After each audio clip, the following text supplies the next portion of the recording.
નમસ્કાર મિત્રો, સ્વાગતમ તમારા બધાને ફરી એકવાર એકદમ નવા વિડીયોમાં સ્વાગત છે. તો ચાલો આપણે એસપીસીસીનો પહેલો પાર્ટ ધોરણ 11ની અંદર આપણે કન્ટિન્યુ કર્યું. મસ્ત મજાનો પાર્ટ છે સેક્રેટરીનો અર્થ અને પ્રકારો, કે સેક્રેટરી કોને કહેવાય અને એના કયા કયા પ્રકારો છે તે. બરાબર, એક ડેમો લેક્ચર ટાઈપનું છે, નાનો એવો. તો આપણે જોઈએ ડિટેલમાં. તો કે પ્રસ્તાવનાથી શરૂઆત કરવી. તો કે માનવ વિકાસ ગાથામાં માનવી અસ્થાયી માનવ જીવનમાંથી સ્થાયી બન્યો છે. જો અસ્થાયી માનવ જીવન એટલે કે પહેલાં રખડતું ભાટકતું જીવન જીવતો તો એ વ્યવસ્થિત રીતે જીવન જીવે છે, ઘણું બધું સુધારો વધારો આવ્યો છે. એટલા માટે વાણિજ્યની ઉત્પત્તિ થઈ, એટલે કે ધંધાની ઉત્પત્તિ થઈ. ક્રમશઃ બદલા પદ્ધતિ, નાણાંની શોધ, ઔદ્યોગિક ક્રાંતિ અને આધુનિક શોધોએ વાણિજ્યનો ઉત્તરોત્તર વિકાસ કર્યો છે. જો હું કીધું કે ઔદ્યોગિક ક્રાંતિ થઈ, નાણાંની શોધથી પહેલાં ને કંઈ ખબર હતી ને, બાર્ટર સિસ્ટમ હાલતી હતી, વસ્તુના બદલામાં વસ્તુ આપવાની, બરાબર, એવી રીતે નાણાંનું વ્યવહાર કરતા હતા. અને પછી ધીરે ધીરે ઘણો બધો સુધારો થયો. વાણિજ્ય વ્યવસ્થાના જુદા જુદા સ્વરૂપોમાં વ્યક્તિગત માલિકી, ભાગીદારી પેઢી. વ્યક્તિગત માલિકી ખુદનું બિઝનેસ હોય તે ભાગીદાર પેઢી, બે કે તેથી વધુ વ્યક્તિ દ્વારા કરવામાં આવતો ધંધો એમ ભાગીદાર પેઢી કહેવાય. કંપની, સહકારી મંડળીની શરૂઆત થઈ. માહિતી સંચારના કારણે મનગતિનો વિકાસ વેગીલો બન્યો. મનગતિ એટલે કે ધીરે ધીરે વિકાસ થતો હતો, પછી બધું થવા મળ્યો. બરાબર. માહિતી સંચાર એટલે કે માહિતીનું આદાન પ્રદાન. કંપની સ્વરૂપમાં સેક્રેટરીનું સ્થાન અનિવાર્ય બન્યું. અનિવાર્ય એટલે કે જરૂરી બન્યું. હવે આપણે અર્થ જોવી.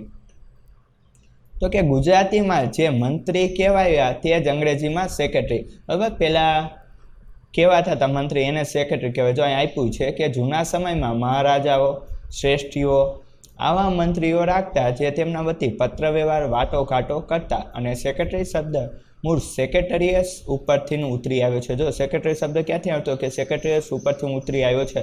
આવું ક્યાંક MCQ કાં તો એક વાક્યમાં પૂછી શકે. જેનો અર્થ ગુપ્ત નોંધ રાખનાર અને પત્ર વ્યવહાર કરનાર એવો થાય છે. બરાબર, ગુપ્ત નોંધ રાખનાર પત્ર વ્યવહાર, કે રાજાઓ વતી કામકાજ કરતા હોય તે. પછી આપણે વ્યાખ્યા જોઈએ કે સામાન્ય અર્થ પ્રમાણે સેક્રેટરી એટલે કે એવી વ્યક્તિ કે જે અન્ય વ્યક્તિ, કોર્પોરેશન કે જાહેર સંસ્થા વતી ખાનગી રહસ્યોની જાળવણી કે પત્ર વ્યવહાર કરે, તેમજ દસ્તાવેજો, કરાર અને દફતર રેકોર્ડ સંભાળે. તે ઉપરાંત તેને સોંપવામાં આવેલ કાર્ય કરે. જો એ શું કીધું, સેક્રેટરી એટલે એવો વ્યક્તિ કે જો ખાનગી વ્યવહારો કરે, રહસ્યોની જાળવણી રાખે, પત્ર વ્યવહાર કરે અને જે કંઈ કામ સોંપવામાં આવ્યું હોય તે કામ કરે, તેને સેક્રેટરી કહેવાય. અહીંયા સેક્રેટરી એટલે કે ઓલો નથી, પટ્ટાવાળાની ગણતરી નથી. બરાબર, CS કરવું હોય કોઈને, માની લો કે CS કંપની સેક્રેટરીનું ભણવું હોય, ત્યારે આ વસ્તુ કામમાં આવે છે. કંપની ધારા પ્રમાણે કાયદેસરની લાયકાત ધરાવનાર વ્યક્તિ કે જે કાયદા મુજબ વહીવટી ફરજો અને અન્ય મંત્રીઓ ફરજો બજાવવા માટે નીમવામાં આવેલ હોય છે. કંપની ધારા પ્રમાણે કેવું હોય કે જે કાયદેસરની લાયકાત ધરાવતો વ્યક્તિ હોય તેને સેક્રેટરી તરીકે એની નિમણૂક કરવામાં આવે છે. ટૂંકમાં સેક્રેટરીએ કયા કયા કાર્ય કરવાના હોય તેના વિશે એને જ્ઞાન હોવું જોઈએ. હવે આપણે નેક્સ્ટ જોઈએ કે સેક્રેટરીના પ્રકારો. બરાબર, તો પહેલું ખાનગી સેક્રેટરી. ખાનગી સેક્રેટરી કોઈ પણ વ્યક્તિ રાખી શકે. તો મૂવીમાં બધી જગ્યાએ મૂવીમાં પણ સેક્રેટરી હોઈ શકે, નેતા હે, અભિનેતાઓ બધા પણ રાખી શકે. જો ખાનગી સેક્રેટરી જે PA એટલે કે પર્સનલ આસિસ્ટન્ટ કે રહસ્ય સચિવ તરીકે ઓળખાય છે. નેતાઓ, અભિનેતાઓ, અધિકારીઓ, વ્યવસાયિક વ્યક્તિ જેવા કે ડૉક્ટર, વકીલો પોતાના રોજબરોજના કાર્યોમાં મદદરૂપ થવા આવા સેક્રેટરીની નિમણૂક કરે. જો રોજબરોજના કાર્ય કરવા તો મદદરૂપ થવા માટે આવા સેક્રેટરીની નિમણૂક કરે છે. જ્યારે માની લો કે કોઈ વ્યક્તિ નથી, કંપનીનો માલિક હાજર નથી, તેની બદલે કોઈ બીજો વ્યક્તિ છે, તો તેના વતી પત્ર વ્યવહાર, વાટોઘાટો કે કંઈ નિર્ણય લેવાના હોય, કંઈ પેમેન્ટ આપવાનું કે પેમેન્ટ રિસીવ કરવાનું, તો તે બધું કામકાજ કરી શકે છે. ક્યારે? જ્યારે તેને એ હક આપવામાં આવ્યો હોય ત્યારે. બીજું આવ્યું રાજકીય સેક્રેટરી. વિદેશમાં લોકો દ્વારા ચૂંટાયેલા પ્રમુખ જુદા જુદા વિભાગોને યોગ્ય રીતે ચલાવવા જેની નિમણૂક કરે છે તેને રાજકીય સેક્રેટરી તરીકે ઓળખાય છે. જો હું કીધું કે વિદેશમાં લોકો દ્વારા ચૂંટેલા પ્રમુખ જુદા જુદા વિભાગોને યોગ્ય રીતે ચલાવે તેની નિમણૂક કરે તેને રાજકીય જુદા જુદા. જો નાણામંત્રી હોઈ શકે, બરાબર, એની અંદર અલગ અલગ વ્યક્તિ હોય, અલગ અલગ કામ સોંપ્યું હોય, તો એ બધા નિમણૂક કરવા માટે અલગ અલગ વિભાગના અલગ અલગ વ્યક્તિઓ હોય છે, ચૂંટાય જાય. એટલે કે માની લો એક્ઝામ્પલ તરીકે કોઈ ચૂંટણી હારી રહી છે, એની અંદર 2 વ્યક્તિ ઊભા છે, એમાંથી કોઈ જીતે છે, તેની નિમણૂક કરવામાં આવશે. એની નીચે પછી બીજા બધાને અલગ અલગ એની પાર્ટી દ્વારા નિમણૂક કરવામાં આવતી હોય છે. હવે કંપની સેક્રેટરી, આ આપણે કામનું.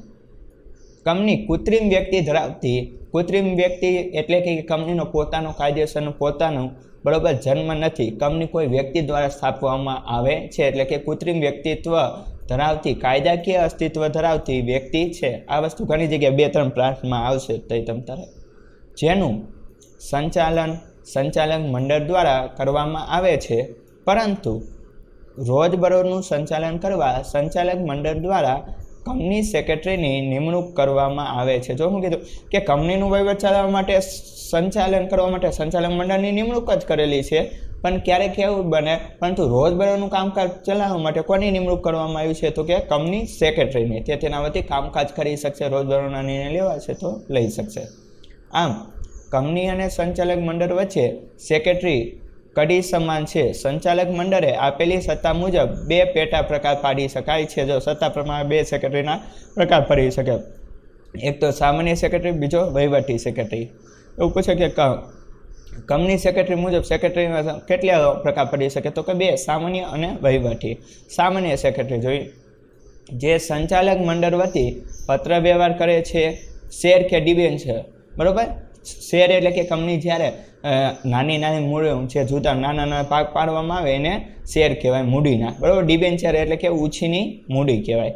ડિબેન્ચર વાળી પાઠ એ આપણે 12માં આવશે ડિટેલમાં, અને શેર વિશે 6ઠા કે 7મા પાઠમાં આપણે ભણશું ડિટેલમાં.